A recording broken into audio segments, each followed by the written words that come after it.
नमस्कार दोस्तों। तो आ रहा है जुबली स्टार दिनेश लाल यादव निरहुआ आप लोगों के बीच एक न्यू मूवी का टीजर लेके। दोस्तों कुछ दिन पहले ही दिनेश लाल यादव जी का न्यू मूवी का फर्स्ट लुक जारी किया गया था। आए हम बाराती बारात लेके, आए हम बाराती बारात लेके। दोस्तों इस मूवी का कुछ दिन पहले ही फर्स्ट लुक जारी किया गया था। अब इसका टीजर आ रहा है।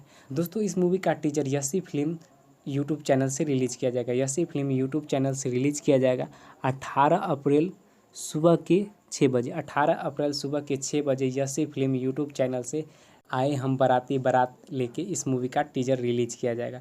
दोस्तों इस मूवी का फर्स्ट लुक तो काफ़ी ज़बरदस्त था, काफ़ी जमदार था। और अब देखना यह होगा कि टीजर कितना ज़बरदस्त है, कितना कमाल का टीजर है। तो 18 अप्रैल सुबह के 6 बजे यसी फिल्म यूट्यूब चैनल से दिनेश लाल यादव जी का न्यू मूवी का टीजर रिलीज़ हो रहा है। तो उसे देखिएगा और ढेर सारा प्यार दीजिएगा, लाइक और शेयर कमेंट कीजिएगा और कमेंट करके बताइए कि यह मूवी का टीजर आप लोगों को कैसा लगा।